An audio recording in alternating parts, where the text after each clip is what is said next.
नमस्कार अश्विनी. नमस्कार. नमस्कार. अश्विनी, खरं तर आपल्या कार्यक्रमामध्ये आपण एपिसोडच्या शेवटी आपल्या मनस्वितेला एक छानसं गिफ्ट देतो. पण तुला ना आपल्या या कार्यक्रमामध्ये आजच्या भागात सुरुवातीलाच हे गिफ्ट देणार आहे आणि तू घ्यावंस. Thank you so much. आम्ही दोघी का हसतोय असं तुम्हाला वाटत असेल तर हा द स्वीट बॉक्स म्हणजे आपल्या मनस्वितेच्या नवरात्र स्पेशल 2023च्या गिफ्ट पार्टनर याच त्या अश्विनी लेले आणि हा त्यांचा द स्वीट बॉक्स. किती छान वाटलं असं काही गिफ्ट कोणी देतंय. हो, म्हटलं कधीतरी तुझी वस्तू तू सुद्धा खा ना जरा निवांत बसून. खरं तर कसं आहे ना की आपल्याला आजकालच्या आपल्या सगळ्या कार्यक्रमांमध्ये धकाधकीच्या जीवनामध्ये सेलिब्रेशन करण्यासाठी फारसं असं वेगळं कारण लागत नाही. बर्थडेज किंवा ॲनिव्हर्सरी असो, गेट टुगेदर असो, असं वाटतं की आपण सेलिब्रेशन करावं आणि मग सेलिब्रेशन तेही विदाऊट केक असं कसं चालेल. तर जेव्हा केव्हा आपल्याला केक लागतो मला तर वाटतं या स्वीट बॉक्सची आपल्याला नक्की आठवण यायला हवी आणि ती का हेच आपण जाणून घेणार आहोत आजच्या मनस्वितेच्या भागात. मी रुपाली विरकर, मनस्विता जागर कर्तृत्वाचा नवरात्र स्पेशल 2023च्या आजच्या भागात तुम्हा सर्वांचं मनापासून स्वागत करते. आणि अश्विनी, मला वाटतं आपण गप्पा मारायला सुरुवात करूया. कारण तुला पण मी खूप छान ओळखते आणि गेले अनेक महिन्यांपासून मी या स्वीट बॉक्सची चव चाखतीये. कशी काय वळलीस या क्षेत्राकडे, कशी वळलीस? लॉकडाऊन सगळ्यात मोठा ट्विस्ट होता तो माझ्यासाठी. सुरुवातच झाली लॉकडाऊनमध्ये. भरपूर रिकामा वेळ होता, काहीच काम नाही, नुसतं जेवण बनवायचं आणि मजा करायची, बस असंच होतं. त्या दरम्यान फेसबुकवरती किंवा इन्स्टावरती रील्स सारख्या खूप चालू असायच्या आणि त्यात जास्तीत जास्त केक्सच असायचे आणि ते केक्स बघून बघून बघून बघून ना वेड लागलंय आणि करून पाहावंसं वाटलं. चला आपण एक ट्राय करून बघायला काय हरकत आहे. म्हणून मग मी घरी एक छोटासा केक करून बघितला. तो आवडला घरात सगळ्यांना. त्यानंतर मुलीच्या वाढदिवसानिमित्त मी पुन्हा एकदा केक केला आणि तो मँगो सीझन असल्यामुळे मी आंब्याचा केक केला. मँगो फ्लेवर आणि नॅचरल मँगोज यूज केले. घरातली सगळी मंडळी होती त्यावेळेला आणि त्यात तो सगळ्यांपर्यंत पोचला. त्यानंतर मग बिल्डिंगमध्ये आमच्या वाढदिवस होता एक, तो सरप्राईज बर्थडे म्हणून मी माझ्याकडूनच एक केक घेऊन गेली. तेव्हा पण सगळ्यांना एकतर केक मिळाल्याचं सरप्राईज होतं आणि सगळ्यांना तो केक एवढा आवडला. त्यावेळेला तर बिल्डिंगमध्ये तो पूर्ण केक पोचला. म्हणजे घरापासून तो बिल्डिंगमध्ये गेला, बिल्डिंगमधून ते इतर सगळ्या मंडळींपर्यंत पोचला. हळूहळू मग नातेवाईक आले किंवा आणखीन फ्रेंड सर्कल आला, आणखीन रियुनियन्स आले काही, किंवा कुठे जायचं तर खाऊ म्हणून केक्स घेऊन जा, म्हणून ते स्वीट बॉक्स सगळीकडे पोचतच गेलं अगदी आणि पसरत गेलं. असं ते वास्ट होत गेलं. अश्विनी, मला माहिती आहे की द स्वीट बॉक्सच्या आधी देखील तू अनेक क्षेत्रांमध्ये काम केलंस, त्या कामांचा तुला अनुभव आहे. पण मग त्या अनुभवाचा या व्यवसायामध्ये कसा उपयोग होतो तुला? फार कमी वयामध्ये ना मी नोकरीला लागले होते आणि मी ज्या फील्डमध्ये होते ना ते स्क्रीन प्रिंटिंग मशीन्स मॅन्युफॅक्चरर्स होतं आणि तिथे ना मी कॅमेरावरती काम केलेलं आहे. निगेटिव्ह पॉझिटिव्ह मोठ्या इंडस्ट्रीयल वर्क्सचं सगळं ते असायचं आणि त्यातनं नंतर मी अनेक क्षेत्रात तिथे पण मी फिरत होते. कमर्शियल आर्टिस्ट होत्या त्याच्यात, त्या कमर्शियल आर्टिस्टच्या अंडर मी काम करत होते तिथे. मग त्यांच्यातून मला बऱ्याच गोष्टी ना शिकायला मिळाल्या. आर्ट वर्क पासून ते कसं डिझायनिंग पार्ट आहे तो बराच प्रकार मला कळला. मग ह्याच गोष्टी ना मला इथे कुठेतरी कामाला यायला लागल्या. जसं आता तूच सांग मला, तुला हे पॅकिंग कसं वाटलं? अरे खूप सुंदर, किंवा दिसतंय कसं, हे प्रेझेंटेशन कसं वाटलं? अत्यंत सुंदर आहे ना. मग हे असं काही गोष्टी आपल्याला लक्षात येतात, आठवतात तिकडनं. अरे तिकडे हे असं केलं होतं, आपण असं करायचो काही, किंवा तिकडे बघण्यात काही नवीन गोष्टी असायच्या. त्या अशा सगळ्या गोष्टी ह्याच्यात ज्या ज्या माहितीतल्या आहेत त्या सगळ्या ह्याच्यात ओतायच्या, बस इतकंच. म्हणजे तुझी क्रिएटिव्हिटी सगळी, येस तो भाग तिथूनच आलाय मला. त्या कमर्शियल आर्टिस्ट मधूनच शिकून मला बरंच काही, मी शिकली नाहीये त्यातला भाग, पण त्यांच्याबरोबर राहूनच खूप गोष्टी मला शिकायला मिळाल्या त्यातनं. अत्यंत सुंदर चव असते, डिझायनिंग पॅकेजिंग अत्यंत सुंदर आहे. मग त्याची पुढे कशी सुरुवात झाली? कारण तू आधी तर द स्वीट बॉक्स असं ठरवलं नसेल, मग द स्वीट बॉक्स ही मुहूर्तमेढ कशी रोवली गेली? हे प्रोसेस ही वाढत गेली, केक्सची डिमांड वाढत गेली आणि आधी काहीच नाव नव्हतं माझ्या याच्यावरती. मी नुसतं असेच केक्स देत होते. पण व्यवसाय जसा वाढत गेला ना तसं लोकांच्या मागण्या पण वाढत गेल्या आणि लोकांनी सांगितलं काहीतरी नाव पाहिजे, तुम्ही नाव द्या काहीतरी. आणि मग आता हे जसं वाढत गेलं त्यावेळेला अचानक मला ना लोकांपर्यंत जशा चवी पोचत गेल्या ना तसा माझा उत्साह वाढत गेला. मला क्लायंट्स मिळायला लागले भरपूर आणि रेफरन्सेस वाढत गेले. एकापासून एक असे बरेच रेफरन्सेस मला यायला लागले आणि ह्यातूनच मला एक रेफरन्स ना म्हणजे सॅटर्डे क्लब असा एक मिळाला, ज्याच्यात ना भरपूर नेटवर्किंग आहे आणि कमालीचे फ्रेंड्स मिळाले मला त्याच्यामध्ये. त्यापैकीच तू एक आहेस. थँक्यू. त्यामुळे त्यांचे बर्थडे झाले क्लायंट्सचे किंवा ऑफिसमधले बर्थडे पार्टी झाल्या किंवा त्यांच्या घरगुती बर्थडे झाले, मुलांचे वाढदिवस आले किंवा रियुनियन, कुठे आणखीन सेलिब्रेशन आलं, आज काही सक्सेस पार्टी आली, असे अनेक अनेक बर्थडेज किंवा अनेक सक्सेस, अनेक कॉंग्रॅच्युलेशन्स किंवा आणखीन बरंच काही. त्यामुळे हे असंच केक्स वाढत गेले आणि मग द स्वीट बॉक्स असं मला नाव कुठेतरी द्यावं लागलं.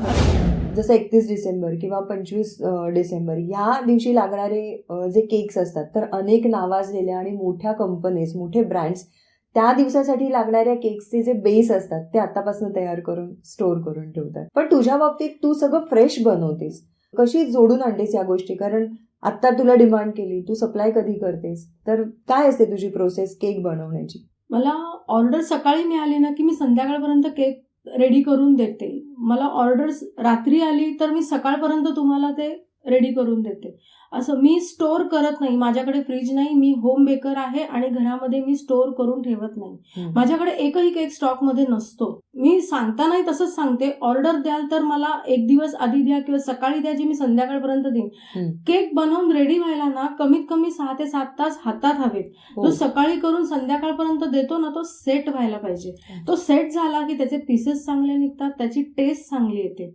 जर का रेडी अगदी अर्जंटमध्ये करून दिला ना तर टेस्ट त्याची प्रॉपर येत नाही, जी तुम्हाला नॅचरल टेस्ट यायला हवी आहे ना तशी मिळत नाही. म्हणून जरा बिफोर पाहिजे की आपल्याला वेळ मिळाला पाहिजे. हे माझं USP मी समजेन की स्टॉक नाही ठेवायचा. आणि जर का 3-4 दिवस आधी जरी केक करून ठेवले ना तरी मी स्वतः खाणार नाही ते, कारण ते मला शिळे वाटतात. तर मी शिळं नाही खाते तर मी दुसऱ्यांना का शिळं देऊ? म्हणून मी तो प्रकारच करत नाही. फोन करा सकाळी, संध्याकाळपर्यंत केक मिळणार तुम्हाला.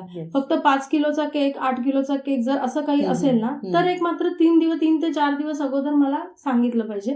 त्याप्रमाणे मला अरेंजमेंट मटेरियल अरेंज करायला थोडा वेळ पाहिजे किंवा मला आधी बेक करून मी तुमच्या डेटनुसार मी तसं सगळं मॅनेज करू शकेन. त्या पद्धतीने मी करते. मला फ्रीजमध्ये स्टोअर करायला पण तेवढा स्पेस पाहिजे. या सगळ्या गोष्टी मला जुळून मॅनेज करता आल्या पाहिजे. त्यानुसार जशी मागणी तशी ऑर्डर लगेचच मी प्रोव्हाइड करते. साधारण कोणत्या कोणत्या प्रकारचे केक्स मागतात ग लोक? म्हणजे कारण त्याच्यात भरपूर व्हरायटी असते. खूप सारे फ्लेवर्स आहेत, खूप सारे, अगदी मोजता येणार नाहीत असे. फ्रूट फ्लेवर्स आहेत, प्रत्येक फ्रूटचा वेगळा वेगळा फ्लेवर आहे किंवा मिक्स फ्रूट आहे. चॉकलेट केक्समध्ये भरपूर प्रकार आहेत, कॅरमल्स आहेत किंवा बटरस्कॉच म्हण किंवा व्हाईट स्पंजमध्ये वेगळे वेगळे किंवा चॉकलेट स्पंजमध्ये वेगवेगळे, Nutella, whatever, many many many more. म्हणजे तुम्ही फक्त उच्चारा तुम्हाला काय हवंय, तुम्ही फक्त सांगा, तुम्हाला मिळेल ते. ब्राउनीज आहेत, कस्टमाइज केक्स करते, थीम्स केक्स करते मी लहान मुलांच्या आवडीप्रमाणे. आता कसे लहान मुलं असले 5 ते 7-8 वर्षापर्यंतची, आता ते सगळे ना कार्टून्स प्रकार खूप बघतात, त्यामुळे त्यांना ते क्रेज झालेली आहे. मला हे असं पाहिजे, मला तसं पाहिजे. त्यांच्या डोक्यात ना एक काहीतरी बसलेलं असतं कार्टून आणि ते त्यांना आवडतं. त्याच प्रकारे मला हवंय अशी त्यांची ती मागणी असते. किंवा आई वडील ना काय करतात, त्यांना सांगत नाही, त्यांना माहिती आहे हे पोर टीव्हीवरती लहान बाळ काय बघतंय आपलं, ह्याला मिकी माऊस फारच बघत असतो, त्याला फार दुसरं काही बघायचं सोडून ते तेच बघत असतं. मग मला ऑर्डर देताना ते मिकी माऊसच सांगतात. मग नुसतंच मी मिकी माऊसचे टॉपर्स वगैरे ते देते, पण एक काहीतरी त्यांना 2 टॉय सोबत देते की ते मुलांना अट्रॅक्शन होतं आणि आवडतं त्यांना ते नंतर आठवणीत राहतं, आपल्याला त्यांना खेळायला मिळतं आणि लक्षात ठेवतात ते. आता तुम्हाला नाव दिलेलं आहे केकवाली आंटी. केकवाली आंटी के पास से केक मंगाने काय असं म्हणतात ते. त्यामुळे एक ती गंमतही आहे, गमतीचा भाग येतो, पण मजा येते आणि मुलांना त्यांच्या आवडीप्रमाणे देता येतं. म्हणजे एखादं प्रॉडक्ट बनवणं आणि ते एंड युजरकडे योग्य वेळेत योग्य परिस्थितीत पोहोचवणं. तर तुझ्या या व्यवसायामध्ये तू केकची डिलिव्हरी सिस्टीम कशी डेव्हलप केली आहेस? सगळे वेगवेगळे केक्स आहेत, अगदी अर्धा किलो, पाव kilo, 1 kilo, 2 kilo, 3 kilo, 5 kilo, 6 kilo असे वेगळे वेगळे केक्स आहेत. सो प्रत्येकाची डिलिव्हरी वेगळी पद्धत आहे. अगदी अर्धा किलोचं पॅकिंग किंवा पाव किलो, 1 किलोपर्यंतचं फ्लॅट केक असे पण असतात. फ्लॅट केक असतात, काही 2 टायर असतात, काही 3 टायर, अगदी 4 टायर एवढ्यापर्यंत चालू असतात माझ्याकडे. मग प्रत्येकाच्या डिलिव्हरीसाठी पॅकेजिंग आलं आता. प्रत्येकाचं पॅकिंग वेगळं आहे. छोटे केक्स असले की एक छोटा बॉक्स असतो, मग ते छोटे बॉक्स आहेत ना मी जेनीवरनं वगैरे पाठवते. मग त्यांचे ॲड्रेसेस मग मी घेते आणि त्या ॲड्रेसेस थ्रू मी पाठवते त्यांना, त्यामुळे ते व्यवस्थित पोहोचतात. कारण ते छोटे केक्स असतात आणि बेसिक केक्स असतात ते, आणि काही कस्टमाइज केक्स असतात ज्याला काही टॉपर्स म्हणा किंवा 2 टायर म्हणा याची भीती असते. आणि हे वेदर वाईज पण डिपेंड आहे. अगदी पावसाळ्यात म्हणा किंवा अगदी उन्हाळ्यात म्हणा असे केक नेतात ना, मी हे स्विगी करणं किंवा कुरिअर या थ्रू नाही पाठवू शकत. ट्रॅव्हलिंग मध्ये ना ते कसे नेतील ह्याची गॅरंटी नाहीये, आणि मी त्यांना किती सांगितलं ना तरी ते होणार नाहीये. कारण रस्ते कसे असतील त्याप्रमाणे ते किती धगधग करत ते जातील, त्यांना त्या केकचा केवढा मोठा प्रवास होईल काही सांगू शकत नाही. त्यामुळे ना ते केक्स आहेत ना असे कॉर्नर्सला जातात, साईड्सला जातात, त्यामुळे ना डॅमेज होतात, डिझाईन पूर्ण लॅप्स होते त्याची. मग मी अशा वेळेला क्लायंटलाच सांगते, एक तर तुम्ही तरी अरेंज करा माणसाला, तुम्ही स्वतः तरी या किंवा मग मधला मार्ग तरी काढा. अगदी आता म्हणायला गेलं तर माझे कल्याणला काही क्लायंट्स आहेत, कल्याणला काही पोचवायचं झालं ना तर मग मी कल्याण स्टेशन निवडलंय. कल्याण स्टेशनला फक्त मी येईन, तुम्ही तुमचा केक येऊन घेऊन जा. आणि ना अचानक मला कुठला केक येईल ना ह्याची गॅरंटी नाही. त्यामुळे ना मी तसंच हे मार्ग काढलाय की निदान मधल्यामध्ये तुम्ही घेऊन जा, पटकन मी घरी येऊन माझं पुढचं काम करू शकते. त्यानंतर काही ना मोठे केक्स आहेत, म्हणजे 3 kgचे 4 kgचे, त्याचे ना बॉक्सेस पण ना टॉल आहेत, म्हणजे अगदी 1.5 फुटापर्यंत वगैरे बॉक्सेस आहेत किंवा 1 फुटापर्यंत वगैरे. मग हे पॅकिंग करायचं कसं? मग हे पॅकिंग केल्यानंतर ते नीट गेलं पाहिजे, ही जबाबदारी क्लायंटची. मी तुम्हाला देते, तुम्ही घरी या आणि घरनं घेऊन जा, कारण ती रिस्क मी घेत नाही मोठ्या केक्सची. आणि त्यातूनही जर का व्यवस्थित टॉपर्स लावलेले, जर अगदी 2-2.5-3 किलोचे पण केक्स असले ना तर मी नेऊन देते. आता मला जर कोणी त्या बर्थडेसाठी स्वतः बोलवलं असेल, केकवालीनीच केकच्या बर्थडे पार्टीला यायचंय असं जर असेल तर मग ते माझ्याच हातात असतं. मग मी माझं ट्रॅव्हलिंग करून जाते, एसी गाडी घेते, एसी गाडीतनं जायचं, त्यांना द्यायचं, व्हॉट एव्हर जे ट्रॅव्हलिंग चार्जेस जे, कारण केकला एसी पाहिजेच आहे. बरोबर. एसी असेल तर निदान तुम्ही एवढं तर राहू शकते की तो केक व्यवस्थित राहिलाय, आणि त्याप्रमाणे घेऊन जाते. डिलिव्हरी चार्जेस मला मिळतात की देतातच, त्याची मागायची, कारण ते रूलच आहे. VT स्टेशनला मी जाऊन केक दिलेला आहे, अगदी भांडूप पर्यंत दिलाय, ठाण्याला दिलाय. मग मी शक्यतो ठाणा स्टेशन किंवा प्रत्येक स्टेशनच झालंय, स्टेशनला या आणि तिकडनं केक कलेक्ट करा, कारण त्याच्या पलीकडे नाही, डिलिव्हरी इथपर्यंत मिळेल. अगदी घरपोच सगळीकडेच नाही, शक्य होत नाही तेवढं.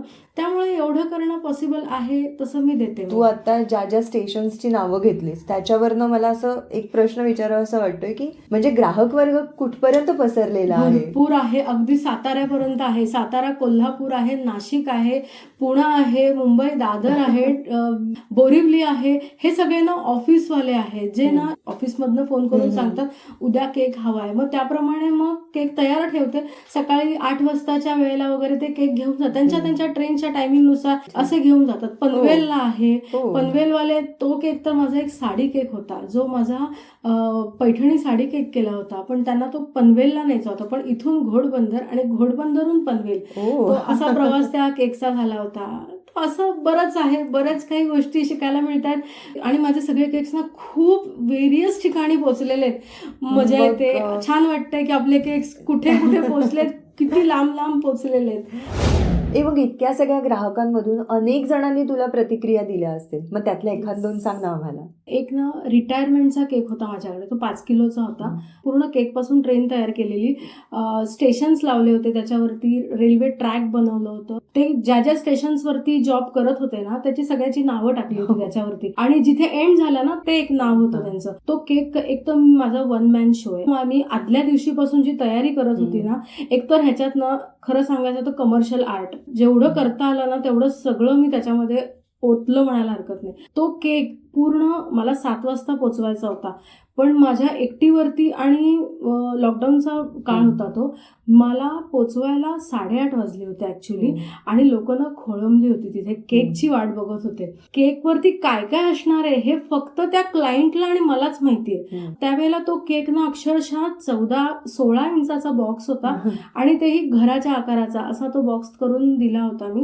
त्याच्यात तो केक गेल्यानंतर तो जो टेबलवरती ठेवला आणि जो ओपन झाला, ते नवरीला बघायला कसे लोक गोळा होतात की नाही, नवरी आली.